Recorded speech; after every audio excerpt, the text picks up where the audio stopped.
আজকে একটা নতুন জায়গায় যাচ্ছি। তো নারায়ণ পুজোর নিমন্ত্রণ আছে, জানাবো, সবটাই জানাবো প্রথম থেকে শেষ পর্যন্ত। দেখতে থাকো, চলো আমাদের সাথে সবাই। এই যে আমার বড় রেডি একদম, আমরাই বেরোবো বাইক নিয়ে। ব্লগটা পুরোটাই দেখো, পাশে থেকো সবাই। ও বলতে না বলতেই আমরা বেরিয়ে পড়লাম। বাড়ি থেকে বেরিয়ে এই যে গ্রামের রাস্তা দিয়ে আমরা যাচ্ছি। তো দেখো চারিদিকে গাছপালা, সবুজ গাছপালায় ভর্তি। দেখতে দেখতে আবার পৌঁছেও গেলাম ফতেপুর। এখানে বড় দুর্গাপুজো হয়, যারা চেনে জানে তারা তো আমার ভিডিওটা যদি দেখে অবশ্যই কমেন্ট করবে, জানাবে সকলে।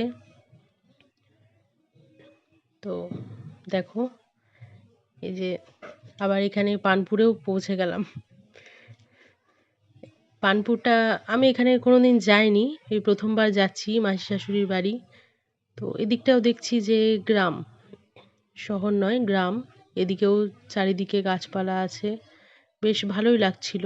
প্রথম যাচ্ছি, জায়গাটা বেশ সুন্দর।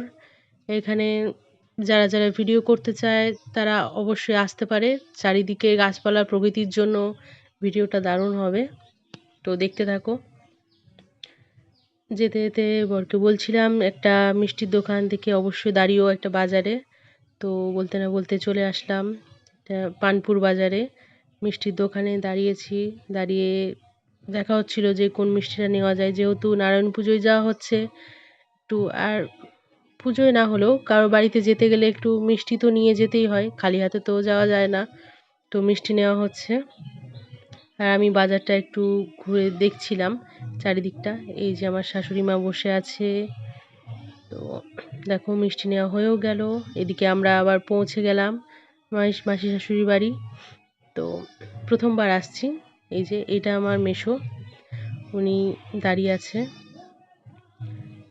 আমার শাশুড়ি এন্ট্রি দিচ্ছে, আর এদিকে সবজি কাটা হচ্ছে, জানি না কি রান্না হবে, আর রান্নাটা এবার কোথায় হচ্ছে তাও জানি না।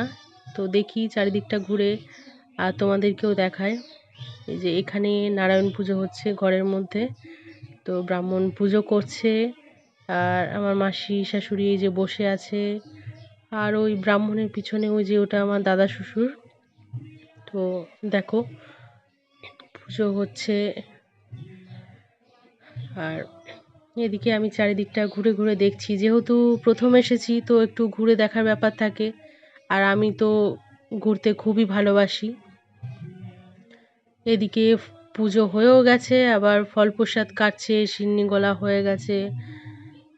আর আমি খুঁজছিলাম যে রান্না বান্না কোথায় হচ্ছে, রাঁধুনিটা আবার কোথায়। তো কাউকেই খুঁজে পাচ্ছি না। আমার শাশুড়ি দেখি এদিকে আবার আদা বাটা শুরু করে দিয়েছে। আমি তো মনে করছি রান্না এদিকে শুরু। তো শেষমেশ যেটা জানলাম যে রান্নাটা আমাদেরকেই করতে হবে। তো আর কি করা যাবে, তো কোমর বেঁধে লেগেই পড়লাম রান্নাতে। এদিকে এক কড়াই খিচুড়ি হয়ে গেছে, তারপরে এই যে সবজি তরকারি এখন হচ্ছে। আমি এদিকে রান্না করছি, আর ওদিকে আমার বর আবার সেও রান্না করছে, খুন্তি নাড়ছে। তো রান্না বান্না হচ্ছে, দেখো কালারটা কিন্তু দারুণ এসেছে, জানি না কেমন হবে। আমরা এখনো খাওয়া দাওয়া করিনি। এদিকে দেখতে দেখতে প্রায় বিকেল হয়ে যাচ্ছে, মানুষজন খাওয়া দাওয়া করছে, যারা যারা আসছে আত্মীয় স্বজন খাওয়া দাওয়া করছে। আর আমরা যেহেতু রান্না করছি, আমরা শেষে খাবো। তো দেখো, দেখতে থাকো ভিডিওটা, আশা করি সকলের খুব ভালো লাগবে। আর এদিকে আমি বরকে বললাম যে তুমি একটু রান্না করো, আমি একটু রিভিউটা নিয়ে আসি যে সকলে খাচ্ছে কেমন হয়েছে রান্নাটা। তো এদিকে আমি ভিডিও করছিলাম। আর এই যে দেখো এদিকে এখানে রান্নার জিনিসপত্র সব রাখা হয়েছে, আর এদিকে আমি এদেরকে জিজ্ঞাসা করছিলাম যে বলো বলো কেমন হয়েছে রান্না। তো এরা তো লজ্জায় মুখ তুলছিল না, শেষমেশ বললো যে হ্যাঁ অসাধারণ রান্না হয়েছে, দারুণ দারুণ। তো আমি বললাম যাক, শুনেও শান্তি। এত কষ্ট করে রান্না করে, আর সত্যি বলতে কি আমরা কোনো দিন এত মানুষের রান্না করিনি। হ্যাঁ, বাড়িতে রান্না করেছি অল্প কয়জনের, কিন্তু এত রান্না এই ফার্স্ট টাইম এখন করছি।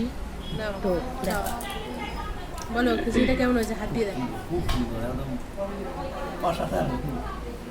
একটু হাত দিয়ে থাকবে। তরকারিটাও